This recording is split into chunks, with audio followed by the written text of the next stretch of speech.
Hello, and welcome to Stories from the View, a podcast from the Pleasant View Senior Center in East Longmeadow, Massachusetts. On this podcast, we invite East Longmeadow residents to tell us stories about their lives and events. Today's guest is George Kingston, who is kind of an icon here in town, I guess I would say. He's our East Longmeadow representative on the Pioneer Valley Planning Commission.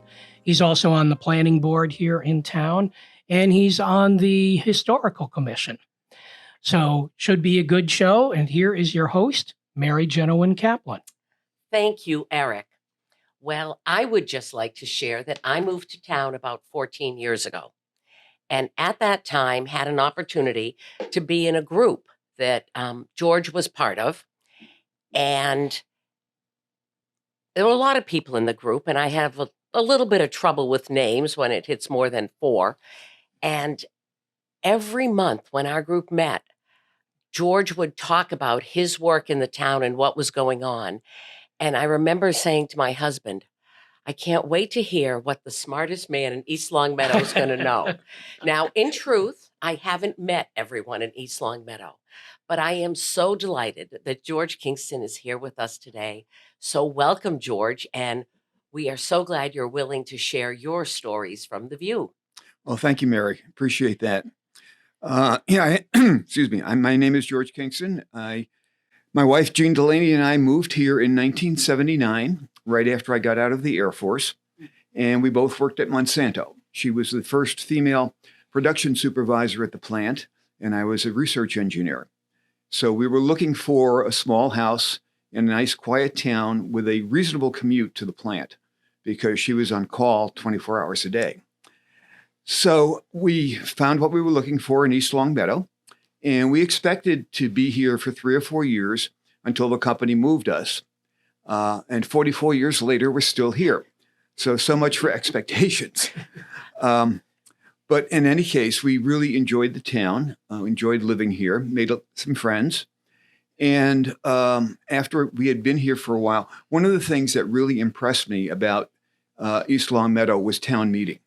I remember going to my first town meeting here and was amazed that the selectmen were sitting up front there and fielding questions from everybody in the auditorium. And it wasn't like, Mr. Chair, I'm questioning line item 3. It was more like, Larry, how could you be spending this much money on that? And everybody seemed to know everybody. Okay. And for me, that was a revelation, because I grew up in New York City, where you never saw a politician except if you went to a rally or maybe on TV. Politicians were somewhere down in Manhattan, and you never really got to know any of them. So here you'd run into your selectmen and your planning board members in the grocery store. So it was a very different kind of politics than it was in the city. So after we'd been here for a while, I think it was 1987, I saw in the paper that there was an opening on Conservation Commission. So I said, okay, I'm an engineer. I understand hydrology. I can read plans. I'll put my name in. And there were several applicants. I was not chosen that year, but they offered me a position as associate on conservation, which I took. And I think I surprised everybody by actually showing up at meetings, and even more so by having read the regulations, which I didn't think I was supposed to. I found out I wasn't really supposed to do that. But in any case, I did. And so when they had an opening a year later, I was appointed a full member of the Conservation Commission. And I served on that commission for 21 years, eventually becoming chair.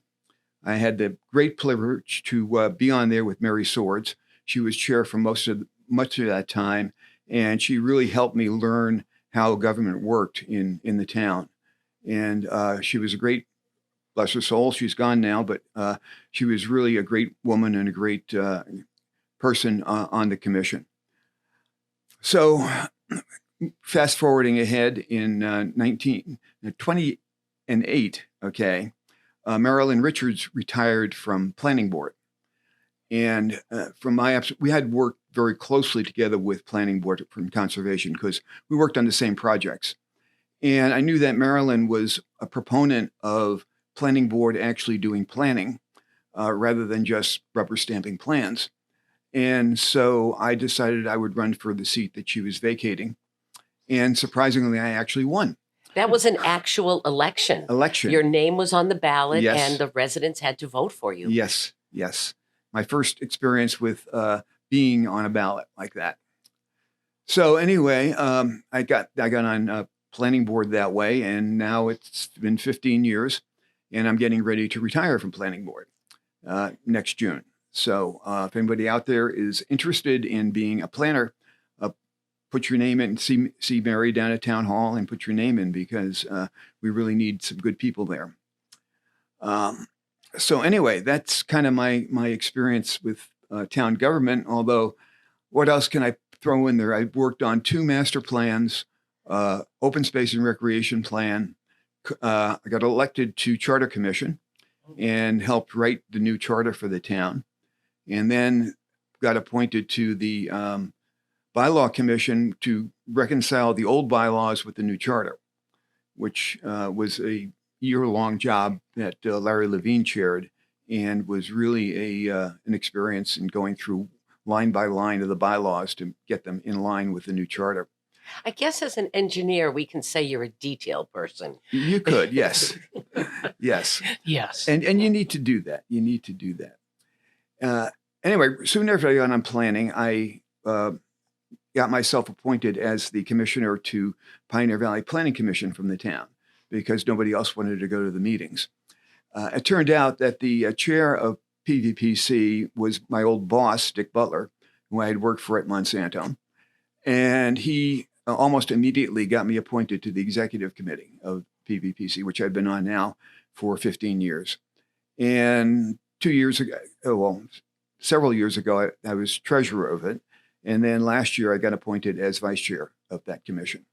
So that's been also a really eye-opening and fun thing to do, because you get to find out what's happening in all the other towns in the area and how they're dealing with zoning issues and things like that. And it works out really well. The chair of the commission right now is Walter Gunn, who lives in Longmeadow, but who had a business here in East Longmeadow for many years. So we work well together there.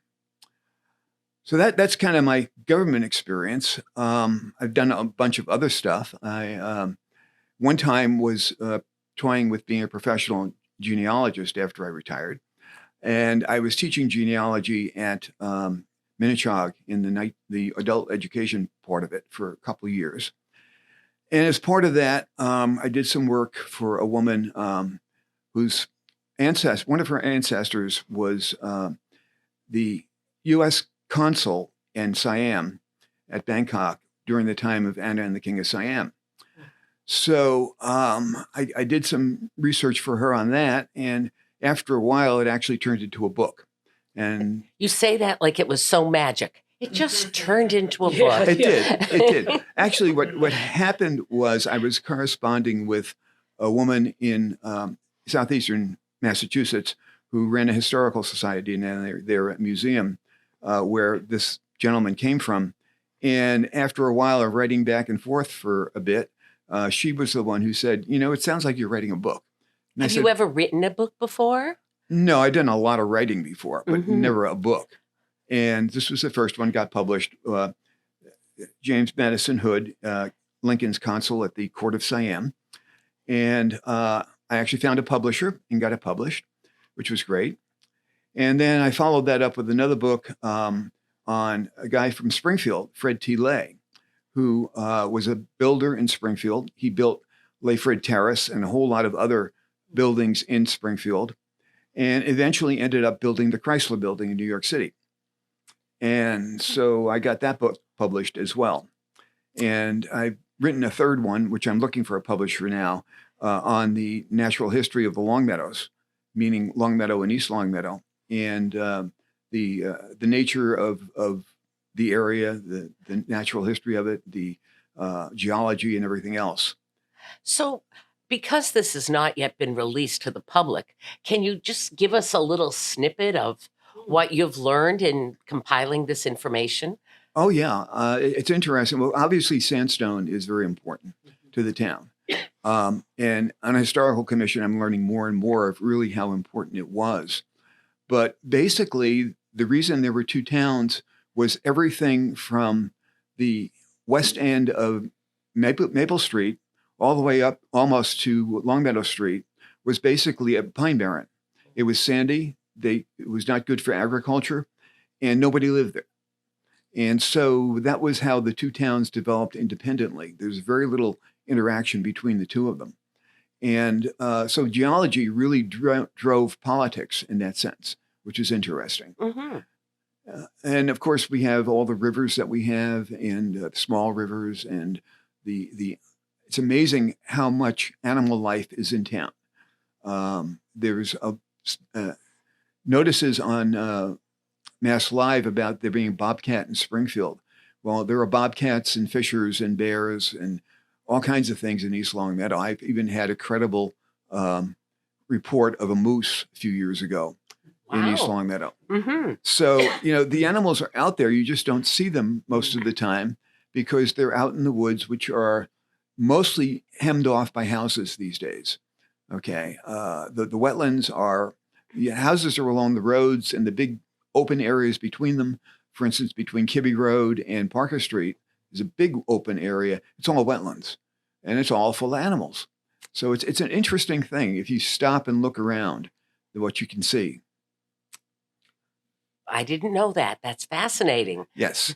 So it's a very interesting town to be in a lot of ways.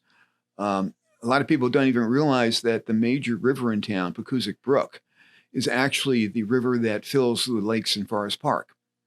And one of the reasons we don't have many fish in those brooks anymore is because of the dams in Forest Park, which the fish can't get past.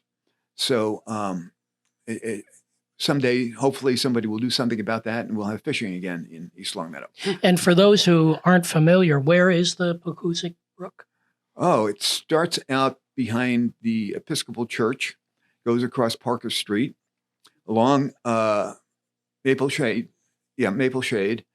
under the fields at Maple Shade, comes out on Elm Street, flows down the west side of Elm Street under Main Street, turns right behind, right next to Rockies, and goes north along the rail trail, or the old railroad. It's not a rail trail yet. It's the old railroad bed. Okay, someday it may be a rail trail. And behind Stop and Shop, it turns left and goes a ways and then turns south towards the golf course. Okay. Yep. Yeah. Yep. Interesting. Yeah. Goes to a lot of the town, mostly in people's backyards. Right. Which is interesting. My backyard. Oh, your backyard. Yeah. Okay. Very good. Very good.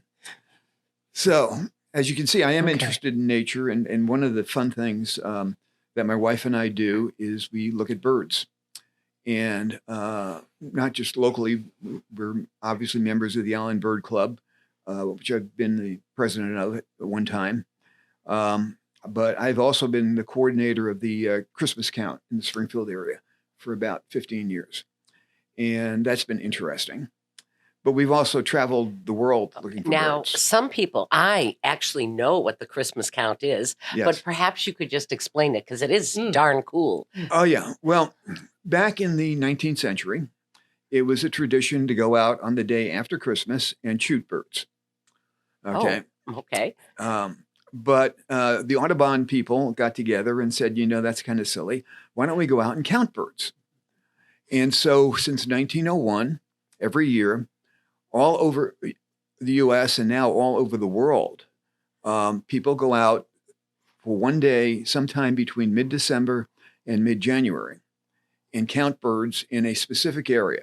It's a 7.5 mile diameter circle. In Springfield, it's centered on 16 acres, and actually on the 16 acres garden center for some reason.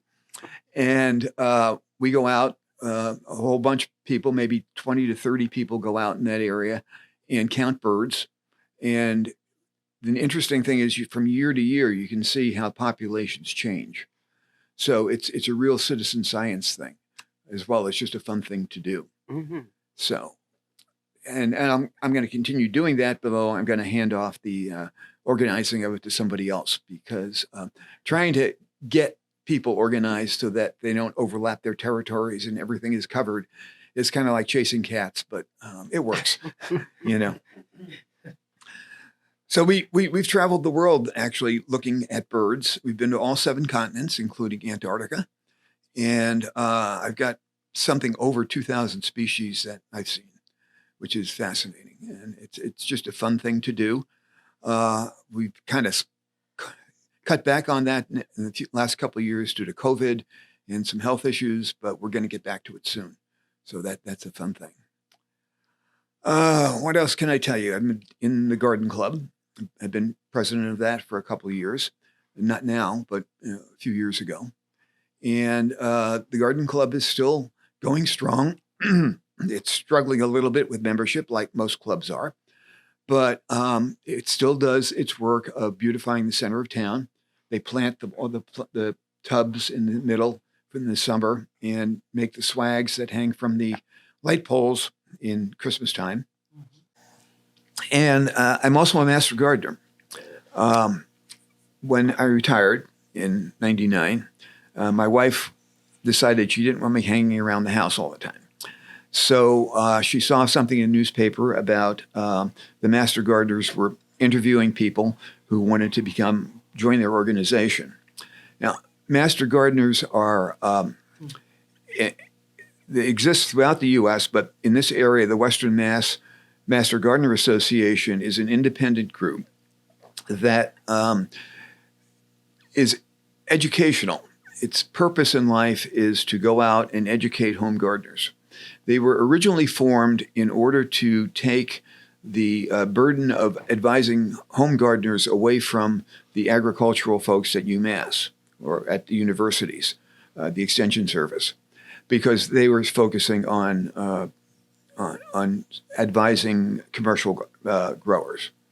And so the idea was you'd get a bunch of volunteers who would become experts in horticulture and who would then be able to teach home gardeners and answer questions about problems without having to bother the professors with it.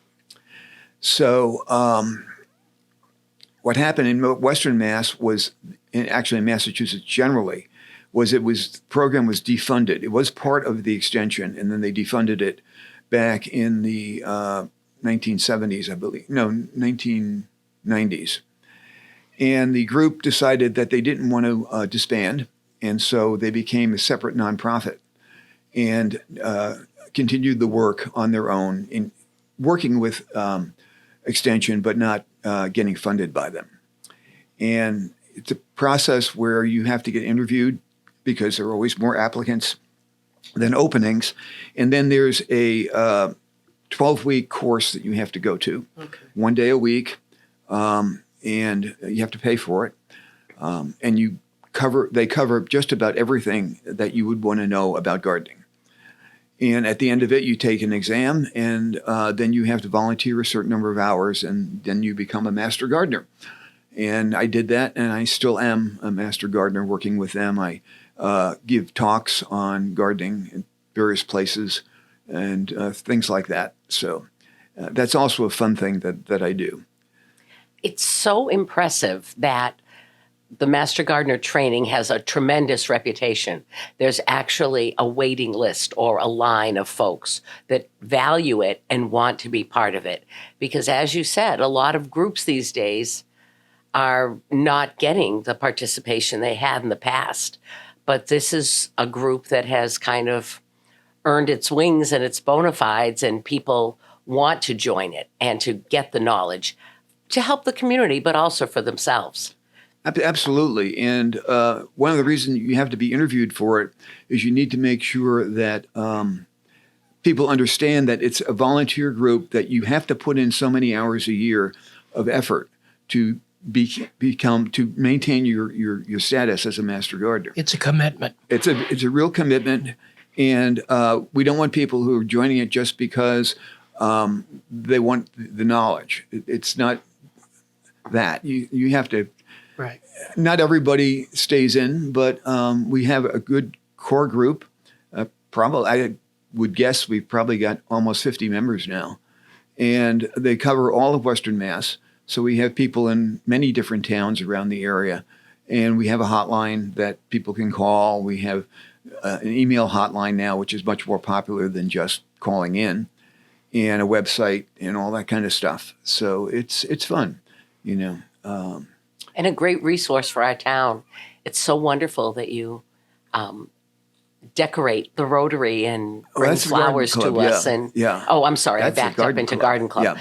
Yeah. No, the Garden Club is a great resource for the town, and I wish more people would know about it and decide to get involved with it. It's one of those things where we've got a group that really likes to meet at noontime, and that's hard for younger people who are working to get involved in an organization like that.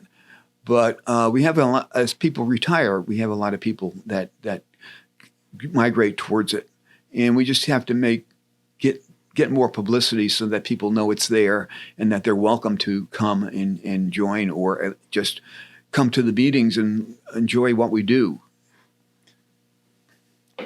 Sounds wonderful. So, do you have information about the East Long Meadow Garden Club and how contact information? Because maybe we could just talk about that right now, and about the Master Gardener program. You happen to have that with you? I don't have the contact information with me, but I know that the Garden Club regularly announces its meetings in the reminder. Mm-hmm. Okay. And so people can find out about it there. Laura Palmer is the one who's pretty much running it right now. Mm-hmm. And I don't have her contact information with me. But certainly if people see it in the paper, there'll be contact information there. The Master Gardeners also will advertise when they have a new class. They only do a class every other year, and they did one last year, 2022. So the next one will be 2024, and they'll be advertising that class this summer because they want to get applications in by like September, so they can go through the interview process and get people lined up for the class, which will start next January. Okay. So it's a process. Keep your eyes open if you're interested. There will be Absolutely. information. Yeah. Absolutely. And anybody can contact me, and I can give them contact information directly if they're interested. I'm real easy to get. I'm george.kingston@eastlongmeadowma.gov, okay, which is the town email. Terrific. Thank you. What else can I tell you? I think I've covered a lot of what I've done. I have done a lot of writing besides the books. I've published probably a couple of dozen book reviews on the subject of innovation and new product development. I've got several short stories that have been published. I've published a history of the Garden Club, a history of the Allen Bird Club. So, I do a lot of writing, and that's one of the things that I really enjoy. Can you talk a little bit about the changes in town? I mean, you talk about your long career in the Conservation Commission. I would guess during that time, there were some pretty thorny issues you had to wrestle with. There were, and there are still. The town obviously has changed a lot since 1979. We've had a lot of big developments go in. Great Woods, for instance, Fields of Chestnut, the Elms condominiums, okay, which was a big change to have condominiums in town. That was a big zoning change to allow that to happen because this had always been a town of single-family homes. But it worked out really well. And we've seen expansion of brownstone gardens. We've seen a lot of small developments go in. We've seen Bluebird Acres become Bluebird Estates. Yeah. And also a development in the back end of that has gone in. Redstone Lake now is being developed. So there's houses popping up all over the place, and they're always running into wetlands. So it's a matter of negotiating and trying to protect the wetlands as much as possible without undue burdening people who want to come in. We've had Zoning has been interesting. We've had to deal with the solar zoning, which really we lost that one. Okay. What does that mean? Yeah. Well, Yeah, what?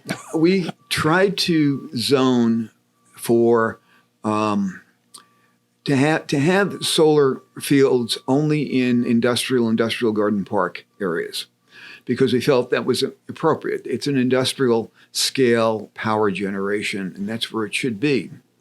And we did get a good solar field going in off of Denslow Road, and you'd never know it was there Right. unless you were looking for it. Right. Okay, at the end of Benton Drive. Mhm. But we had a group come in and they wanted to put a solar field in a residential zone, and we told them they couldn't do that, and they sued us and took it to the state, and the state said we had to let them do it. So we let them do it. Okay, it's another one you won't see. It's on the border with Connecticut, and the only access to it is through Connecticut. Okay, so it's actually on both sides of the border. Oh. It's just downhill from Prospect Street on the west side. Okay. Oh, okay. And on property that was part of Western Mass Electric, I believe, at one time, and also the Bilton Orchard on the Connecticut side. So, but it was, the problem was it was a precedent, and it says now that if somebody wants to build in a residential area, they can do that. And if you look at solar fields, I mean, I'm all in favor of solar energy, but if you look at solar fields that are not secluded, like in Hamden, okay, they're ugly, quite frankly. Okay, I don't know if you've been seen the one in Hamden on, I think it's Meadow Road. Yeah, it's not pretty at all. So, in any case, but yeah, there's been a lot of changes. We've seen the big box bylaw go in to try to limit those things. We've seen wonderful things happen in the industrial garden park. That is such a great development, and we're still building down there, filling in the empty lots, and that's great because it helps the tax base without requiring a lot of services. Okay. And again, where is that located for people who might not know? The industrial garden park is south of Chestnut Street, basically, and west of Shaker Road. Okay, it's where Milton Bradley is, and all those light industries mostly in that area. So, and then also includes the area south of Denslow, okay, where there is in fact a large paper coating plant down there that, again, you never know unless you drove down there in Deer Park. Okay. But one of the things that I've noticed over the years too is that as we get the new developments, we aren't getting the new residents as involved in town government as perhaps they ought to be. It's something that concerns me. I being an outsider, am aware how you can feel somewhat out of place when you're dealing with people who have gone to high school together with each other and are serving on boards together. And their grandparents went to high school. Oh, yes. Locally. Yes. You know, but it's important to not just live in town, but to participate in town. Our whole town government is volunteer, basically.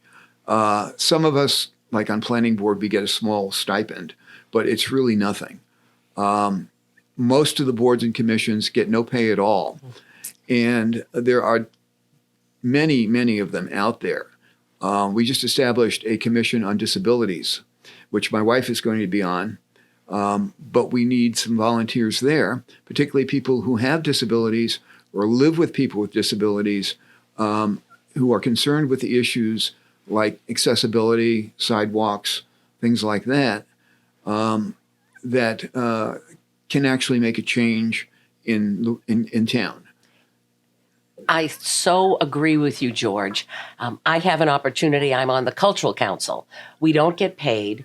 It's a little bit of work, but it is wonderful. I'm working with great people, and we get to do some very fun things to support our town. Good plug for get involved in and become part of our town. Oh, absolutely. And cultural council is really important. They dole out some money, and that's good. Another one is Community Preservation Commission, which doles out the community preservation funds that come out of our taxes. And they have sponsored a lot of good things in town over the years. That's another board that I was on at one time. I forgot about that one. But yeah, and for instance, now I'm on Historical Commission, and it's amazing. We've identified over 300 houses in town that are 100 years or more old. Okay. Wow. Yeah. Actually, over 300 that are pre-1901. And some of them have been modified, but a lot of them are still just in really great shape. People are living in them, and they're maintaining them. And those kinds of things are what make the atmosphere of the town what it is. Okay. And we're looking at how we can help preserve that. You go down Maple Street on the north side of Maple Street, those houses are almost all at least 100 years old. And one of them down the far end is like from 1805, and it's still being lived in, still being maintained beautifully. And historically, it's important because the farmer who built it and lived in it was one of the main people involved with the split of the two towns. And so it's got history more than just age. And a lot of the particular houses are like that. For instance, the old Catholic rectory on Somers Road is still there and still in beautiful shape. Okay, it's in private hands now, but it's still there. It's a beautiful old mansion right next to the parking lot of the Catholic center up there. The community center. Community center, yeah. So, and behind there is School Street, which is all old houses. High Street. Those are some of the original streets in town back from 1890s. So it's amazing the amount of history and culture that's here. How wonderful, though, that we are aware of it and that people are preserving it on their own. Yes, absolutely. And one of the things we're thinking about is maybe going for a historic district in town, which would help people who could then go to community preservation and try to get funds from them for historic preservation to help preserve these houses. Because we've seen a number of them go away over the years. They just get torn down because they're in the way or because somebody wants to put in something bigger and fancier. But and many of them they're smaller houses, so they're affordable.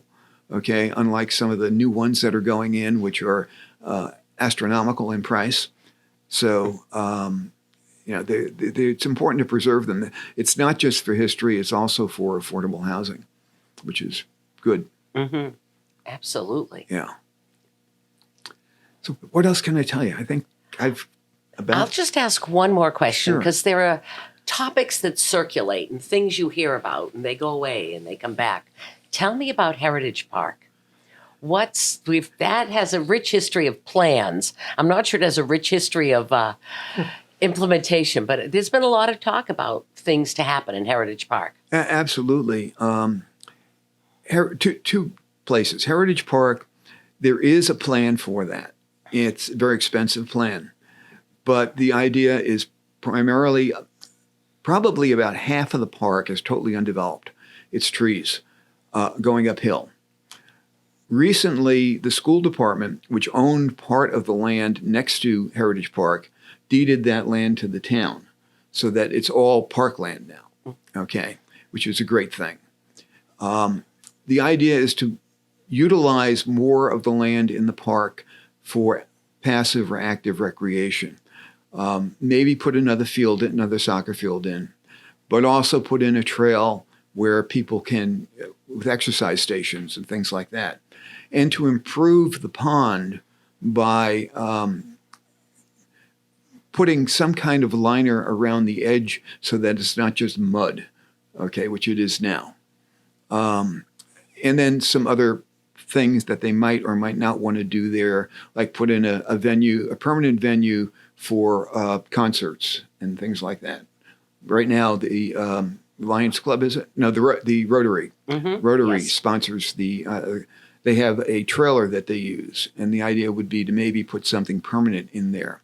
All of this costs money, and what really costs though is somebody having the dedication to put the plan together and then push for it to happen, and that hasn't happened in the past.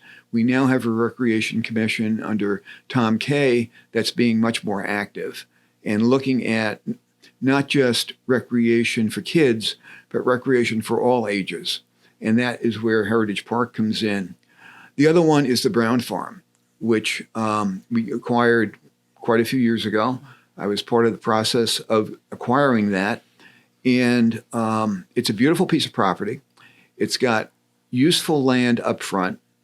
It's got a building on it that could, if it were repaired, provide indoor recreation, like an indoor skating ring, let's say, in the wintertime, okay? Or there's room for fields. The problem is, again, although there have been plans, nobody has actually been pushing to actually do anything. You know, it takes somebody or some group of people to organize and actually push forward, to go to town council, to go to look up grants, to go to the community preservation people and say, this is the money we need, this is how we're going to use it, and this is, and then actually make it happen.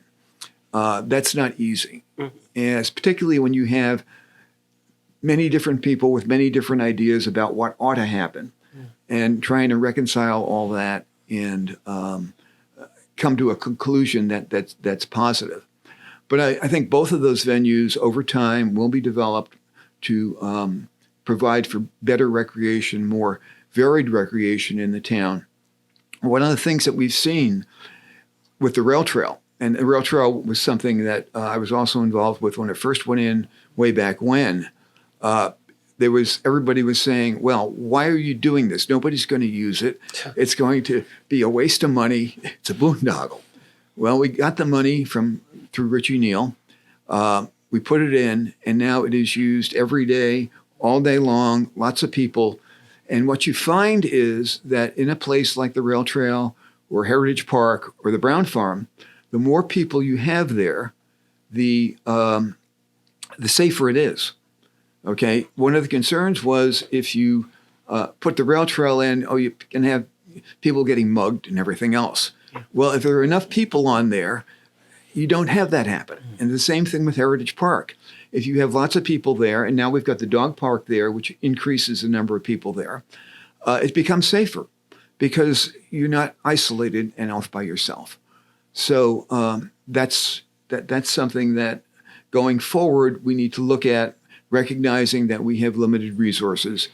These things do cost money, and we have many more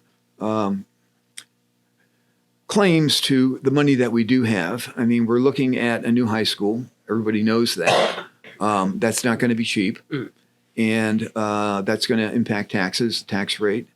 So when the choice is between a new high school for the kids or a park, guess where the money goes? Mm-hmm. Okay. So, but there are creative ways. There are grants for parks. Somebody just has to sit down and write the grant and work to get it. And that's where Tom Kay is coming from now. He's trying to move things forward. He did an event in the fall at the Brown Farm, so people would become aware that was there. And I go down there regularly. There's some beautiful hiking trails in the back. I know that there are bears back there, so I always make noise. But they are beautiful hiking trails, and it's a great place to go. Thank you so much for saying that, because I think we're pretty aware of Centerfield across from the library that gets a lot of use, but we do have other resources in the town that could be developed. Absolutely. It sounds like we are still a desirable town. People still want to move to East Long Meadow and are moving. Absolutely. I mean, I'm not a realtor, but I look around and houses are selling when they are on the market. And I know a couple builders in town, and they are filling in wherever they can fill in. But the problem they have, is one of my ones I know real well tells me, is that it's becoming less and less affordable because land values are so high that you can't. If you're going to pay $150,000, $200,000 for a lot, you got to put a house on there that's, worthy of that land. And so you build a big house, and it costs a lot of money to sell, and then people are buying them. So obviously the builders are going to do that. Are we? So. Yeah, well, center field, have you heard of plans to do anything different? No, center fields are going to stay center fields. Yeah, it's busy. Yes, we are talking about an overlay district for the center of town, because one of the things that could be done, not on the center fields, but on some of the other land around there, would be to have a mixed-use development where you would have retail and restaurants along with housing. Okay, and that housing could include affordable housing as well as market rate housing. And there's a demand for that. There's a lot of people, young couples, for instance, with no kids, who don't want to have a house, but they'd love to live in town. And the idea being that if you have more people in the middle of town, then it becomes more vibrant, the restaurants do a better business, and it's just more lively. Center fields have an interesting history as well. They were originally privately owned by the Hun family, who owned a store right at the corner of Maple and Shaker, okay, where the beauty parlor and the restaurant are now. And they had a livery stable behind that, and they owned all that land back there. The town bought it in, I believe it was the 1910s, from the Hun family, specifically for a center playground, as they called it. And luckily, they actually got the land, and they used it as a playground, and then they put the formal fields in later on. And it is very heavily used, and it's real. And what it does is it opens up the center of town. You can, it's a nice open space right in the middle, whereas if it was all buildings there, it would have a very, very different feel. Okay, so it's a great place. And there were great things that happened there, to say nothing of the sports teams and activities, but celebrate East Long Meadow, the carnival. It's Farmers Market. Farmers Market. It's an active, active, well-used place. Absolutely, when it isn't flooded. Well, wetlands. Wetlands are good, right? Right. Excellent. Yeah. George, thank you so much for coming. Do you have any final words or anything else on that very organized pad with very neat writing that you have that you'd like to say? Or the only thing I would say is that I have really enjoyed being involved in town government in many different ways. And I would encourage anyone who's interested to contact the town manager, see what is available in terms of openings. I know the openings are also posted on the website. And it's not a difficult process to apply. There's a one-page sheet of paper you need to fill out, and so that, assuming the town manager doesn't know you personally, a little bit about your background, why you're interested, and what you can contribute, and some references, people that they can check up on you on. And it's a really simple thing. And it's a lot of, as you know, Mary, it's a lot of fun serving on some of these boards and committees. It's a lot of work too, but you feel that you're actually contributing to the town, and you actually become much more involved with the town, which is a good thing. It's not just a place where you go to sleep at night. It's some place you want to live in. And that's why I say get involved. It's the important thing you can do. great words, George. Thank you. Yeah. Excellent. Well, thank you so much for being here, George. That Thank you for having me. wraps up another episode of Stories from the View. The Stories from the View podcast is available on LCAT 01028 channel on YouTube. If you have a story you'd like to share on the program, contact the Pleasant View Senior Center Director, Aaron Kobler, by stopping by the Pleasant View Senior Center, or you can call Aaron at 413-525-5436, extension 1401. You can send Aaron an email at aaron.kobler@eastlongmeadowma.gov. Thanks for listening, and we'll see you next time on Stories from the View.